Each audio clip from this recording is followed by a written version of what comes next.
I think the most important question facing humanity is the universe a friendly place? Einstein is saying and asking. I was just reflecting on this a couple of days ago as I watched both our pets, you know, play around and explore, and how they were treating. We had some strangers at the house, you know, getting some things fixed in the home. And one of them, as soon as she saw them, she flew, she ran away, was not to be seen in the house again until they left. And the other one was very happy along playing. She was playing, going, you know, around them, exploring, and just spent the whole time with us. And then when I thought back to their experiences, the first cat, Zahra, she was rescued off the streets by a lovely lady who then, you know, we adopted the cat from her. And her experience was that the universe is cruel, because she was found on the streets in a neighborhood. There were a lot of cars. She didn't have food. She was on the streets. And that was her experience of the universe when she was born. And the other cat was born to a litter with her, the mother and the male and female cats were in the same home. They were already pets in a family, and she was born to that house. And then we adopted her from there. So she had a very different experience. She is more secure. She feels more safe. She's more comfortable. She engages more. And her experience of the universe is very different. And it's so stark and it's so obvious seeing it that way, of how they each relate to the world. That's so beautiful that you notice that. And it talks about you being also very aware of what is going on with them. And I'm saying that because I don't think we are always aware with our children and with what is going on with them. And I'm also going to what Gabor Mate says very often, that and he's actually quoting Buddha in the beginning, but it's that with our minds we create a reality. And then he completes that the reality in the first years of life is what actually created our minds. And we are in this loop. And we can reverse this. Luckily, we can reverse this because of the neuroplasticity of our brains. It just takes practice, and it takes consistency, and it takes a lot of unconditionality and unconditional love from someone. And when we grow up as adults, that someone is us, for the inner child that we all have within. I'm thinking of that. And then if we go to the first part of the quote, the question would be, why is that important for the humanity? Yeah.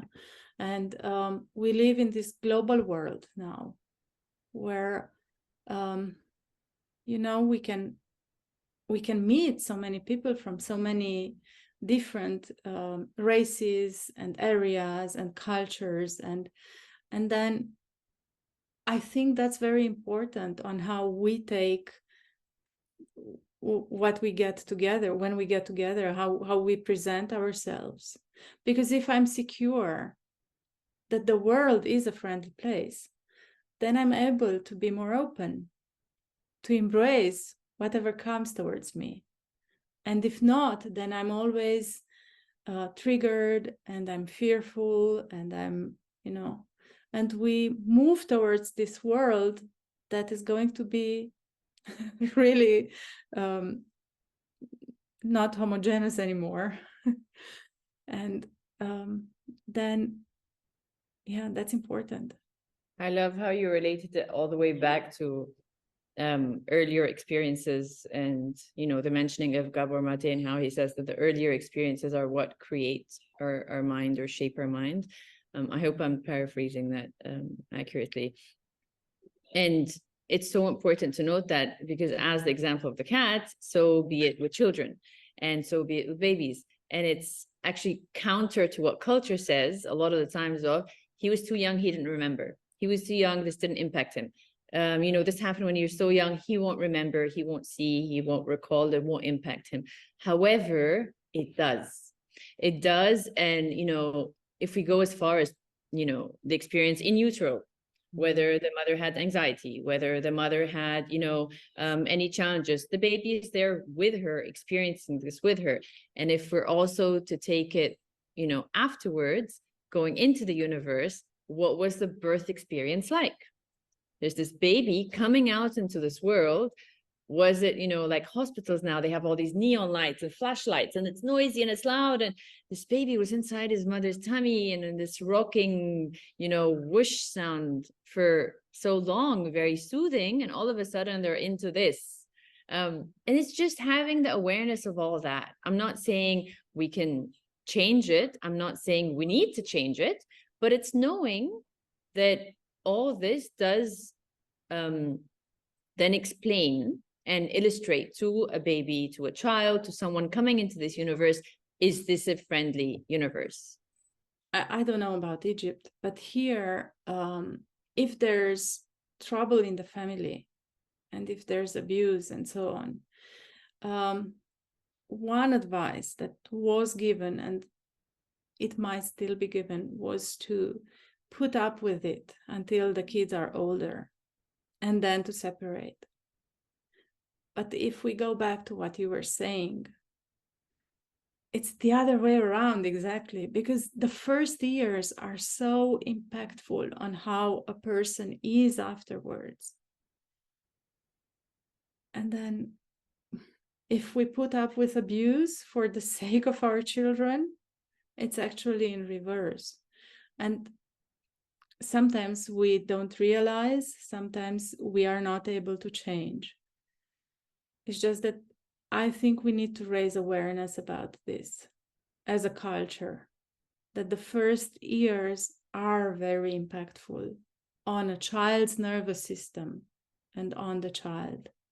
And the person, that, like Maria Montessori says, that we are not, that it's the man that was in the child before, right? The child creates the man, the adult. Absolutely. And I also want to highlight all the other experiences that a child goes through that then translate to them, whether this is a friendly universe or not. So for example, when the baby is, or, you know, or the child is hungry, will they be fed or not? When they are tired, will they be, you know, given the opportunity to sleep or not? When they are upset, will they be soothed? When they are scared, will they be comforted? All these experiences then tell the child or the baby, is this a friendly universe? Is this a place that I can be safe? Is this a place that I will feel safe? And it does impact the person growing up, you know, a child who is 6, 7, 8, 9, who feels anxious in certain situations could very well have had, you know, this brewing when they were younger, when they didn't feel safe in certain situations, when they didn't feel held, when they didn't feel like the universe is safe and for them. Yeah, and I would go to something that I was reading recently. When children grow up in chaos, they grow up as adults who get triggered by peace. And if we think again, why did Einstein say this? Like, he was coming from traumatic experiences in World War II, right? He had to live through World War II as a Jew who had to flee his country. And then adults get triggered by peace if they grow up in chaos. And that's then so valid for humanity. It's not just for individuals, but for us as a whole, as humanity. What you just said now is so profound. I really appreciate it. And on a much, you know, more monotonous note, it's why also when, now that we multitask and we're in this modern world and we're so busy all the time, we get triggered when it's quiet. We feel like we need to do something different. Thank you for sharing that.